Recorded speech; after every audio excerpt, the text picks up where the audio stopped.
Welcome to the podcast Selling Real Estate with Kelly Cook, where we will discuss the latest and most relevant business strategies to help you do one thing extremely well: sell more homes. We'll discuss everything from business planning to lead generation and conversion to past client customer service and everything in between. Join us for authentic conversations and nuts and bolts takeaways you can implement into your business today. And now, Selling Real Estate with Kelly Cook.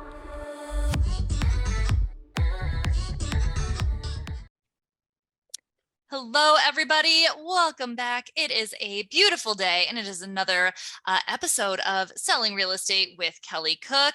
Kelly, is it a gorgeous day where you are? Are you having a fantastic morning, afternoon, all of that? You know, there's this thing where people look outside and they go, man, is it beautiful or not? That kind of thing, you know? And if you did that right now today, you'd say, wow, I just want to go outside, be outside. It's awesome. Because it looks in Phoenix, gorgeous. so I'm sure it always looks gorgeous for most of the year. But it does today too. But until you actually open the door and go outside, the furnace gets turned on real quick. I mean, it's 116 degrees today. It's a record. Oof. And so it's a little toasty. So I'm not liking that, but it looks great from inside out the window. Yeah, you just need some big windows so you can observe all the beauty while staying in your comfortable air conditioning, right? Bingo. That's all right. I'm kind of sad here because although it is August, it is still, the end of summer. We're still pretty much in summer. I'm in Omaha, Nebraska, and football starts this week for us Huskers here. And I have been craving some like 60-degree crisp fall weather, and we're still close to the 90s right now. So I feel it's hot here too. But the weather is treating us well or not, I bet you're feeling great. You're having a good day, being productive, hitting your goals, doing everything you need to do, because being great is a state of mind, and the weather has nothing to do with it. Right? Okay, next topic. Mic drop. You nailed that one. Yeah, no doubt about it. Let's go. Let's get on this. Well, today we are going to take it a little bit back to basics. When we first started this podcast, I think this was our core, subject matter, was like, how do you be successful as a real estate agent? How do you do the things that you need to do well to, get the job done, be successful at it, and grow your career? So today we're going to take it back a little bit to something that you may have learned, if you've been in the business for a long time, you probably learned this many years ago. If you're newer, it's probably still fresh in your mind.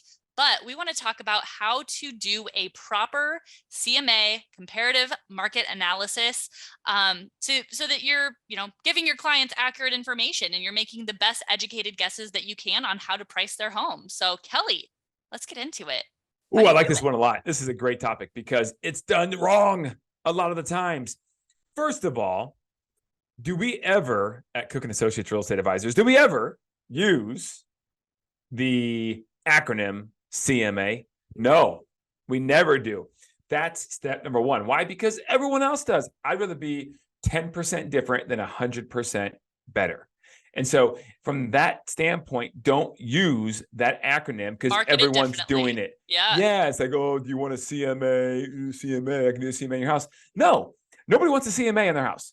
They want to know the value and what you can sell for, and therefore what they will put in their pocket at the end of the day. They don't care about a CMA, right? So stop using the CMA.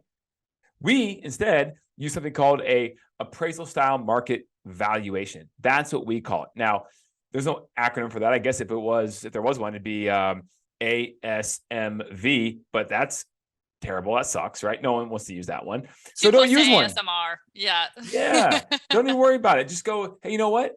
I'm going to tell you how much I'm going to net for you, so you know exactly how much money will be in your pocket at the end of this transaction. And then hopefully by the end of the transaction, I've done such a good job for you that you'll be wanting and willing to share that experience by giving us a 5-star review and tell all your friends and family, because that's how we expand our business one client at a time.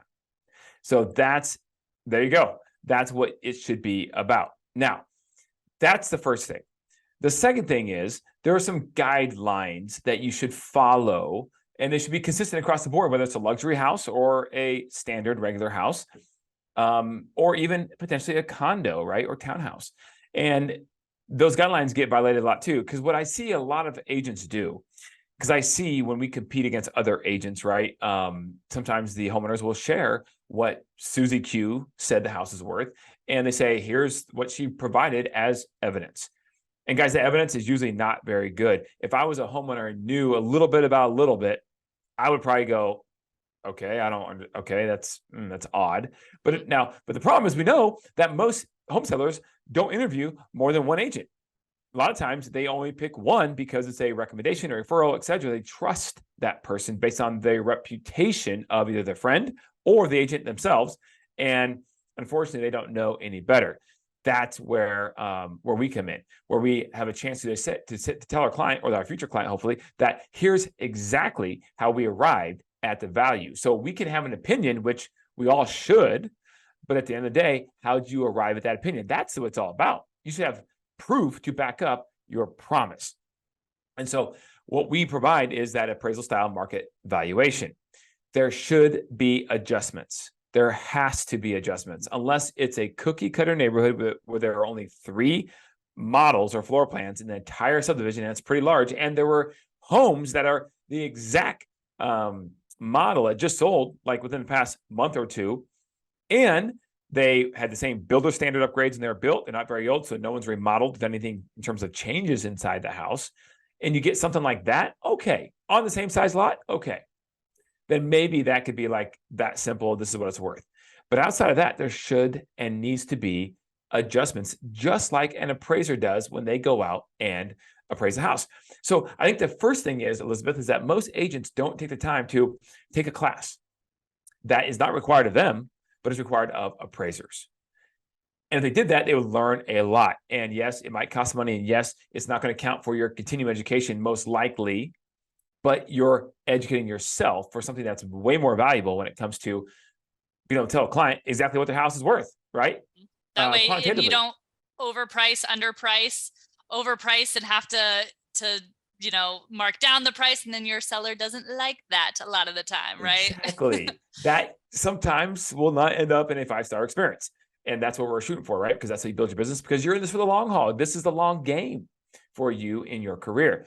So going back to that, those adjustments need to be made because you need to take apples and oranges that are always offset like this, and you make them apples to apples.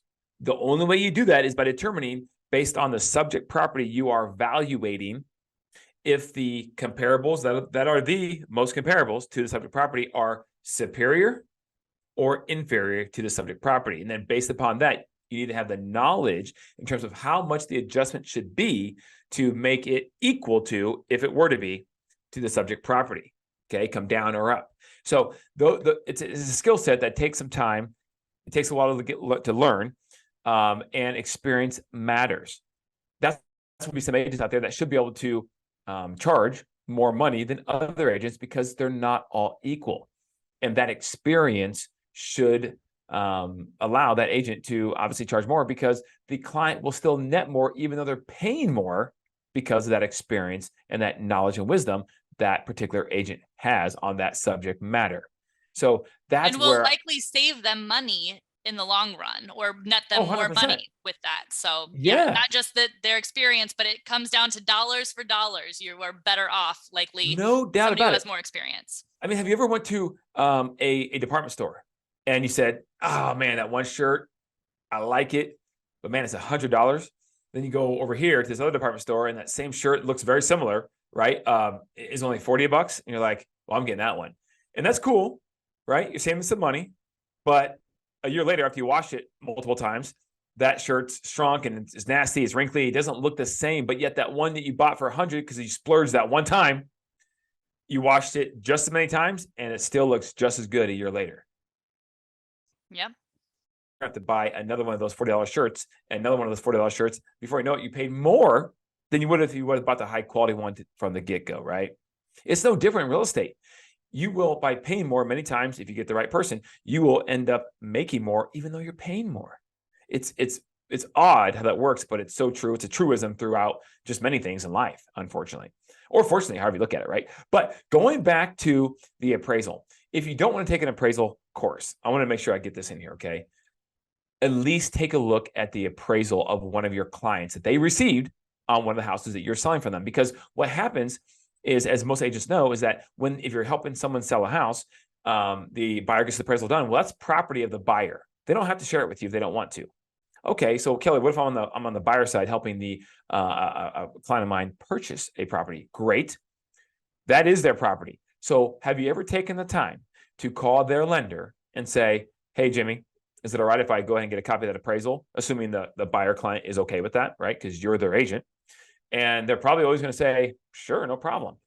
And then you get that appraisal and you study it and you look at it and you understand all the different categories of things the appraisers adjust against. And then you start understanding, after looking at multiple appraisals, what the ranges are, because they're always subjective to an extent. There's not a dollar penny or a dime or a quarter or a penny that it goes right to every time on something. It's always subjective. There's always a range, a buffer. And what is that range? You need to have you should have knowledge of that range.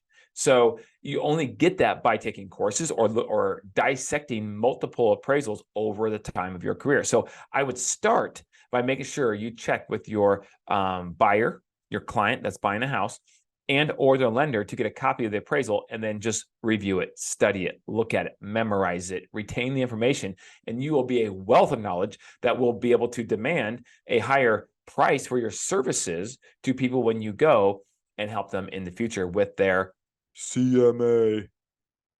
Yeah. I'm sorry. The market valuation. I shouldn't make fun of CMAs. You shouldn't make fun of the acronym. Its feelings might get hurt. I know, right? But you made me think of a good point, because I was saying if you price correctly, your sellers are going to save money because you won't need to come down on the price. Hopefully you didn't price too low, so we're getting as much out of it as we can. But also, if you're studying the way that appraisers appraise, hopefully you're going to be pretty in line with what the house will appraise for, which can help save a transaction, right? Like, that's super, super important. That can make or break a lot of deals if that house doesn't appraise. So you're already setting yourself up for success in multiple ways if you are aware of what that house is going to appraise for, and making sure that you're, around that. Yeah. I mean, in Nebraska, Elizabeth, I think we call that a twofer.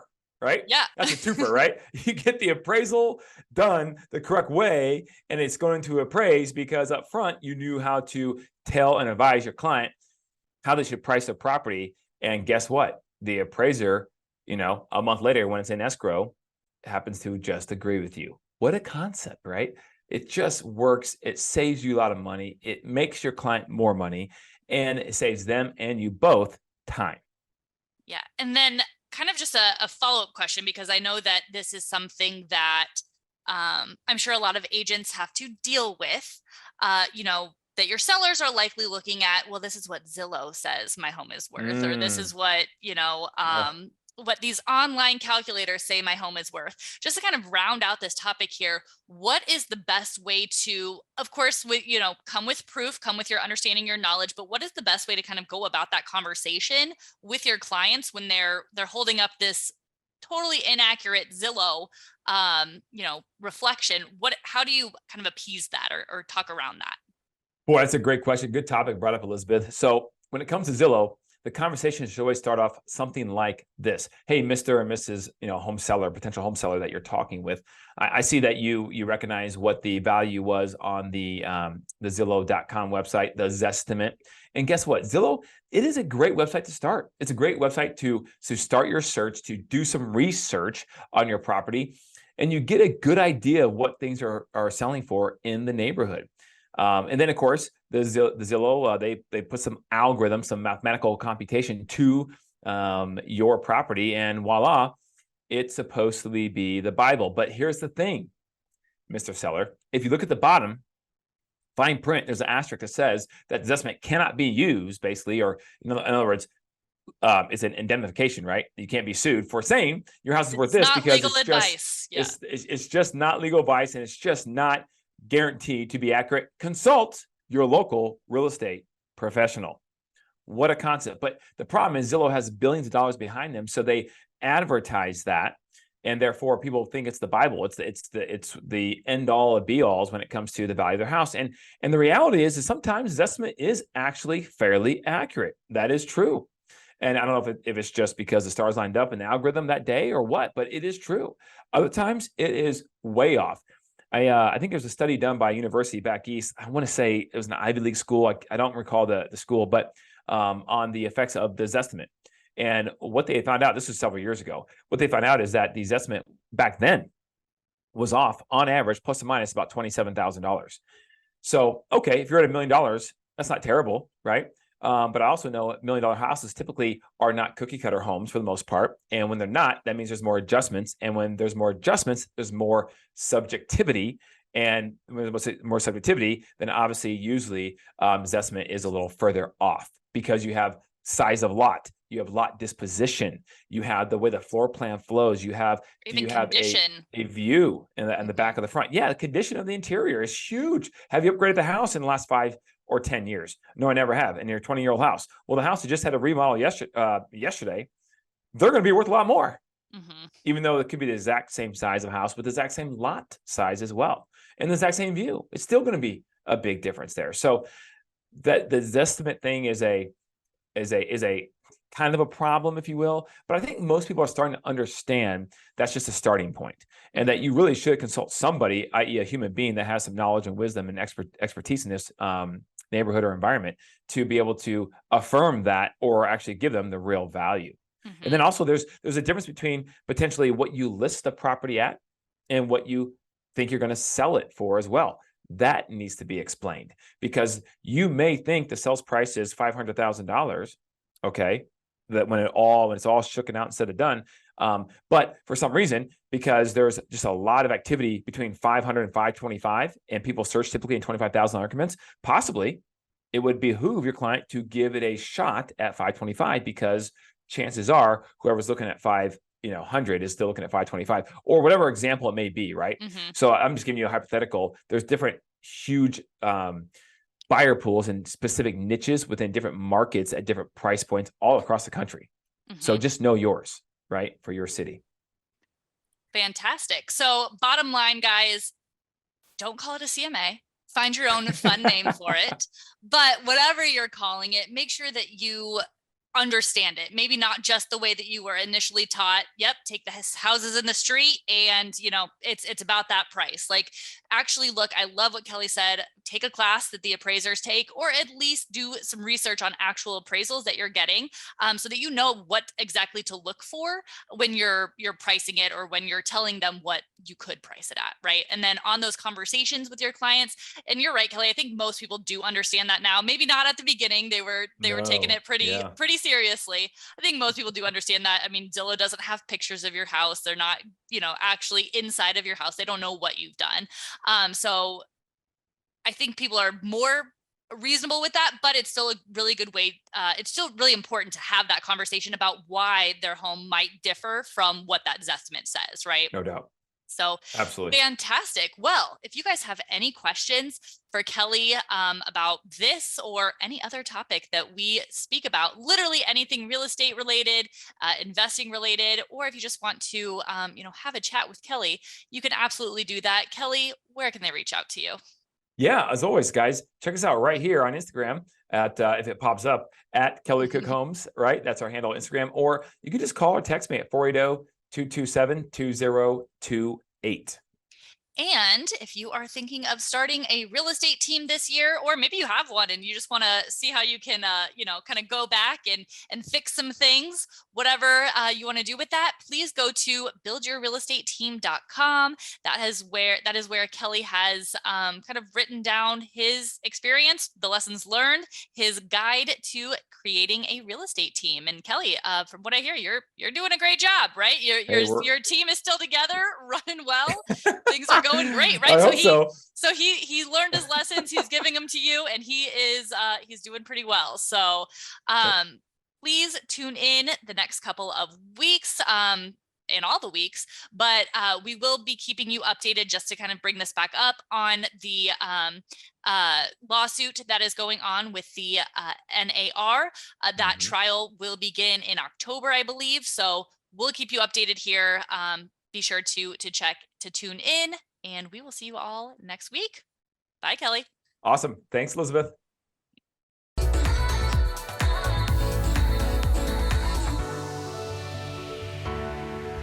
Welcome to the podcast Selling Real Estate with Kelly Cook, where we will discuss the latest and most relevant business strategies to help you do one thing extremely well: sell more homes. We'll discuss everything from business planning to lead generation and conversion to past client customer service and everything in between.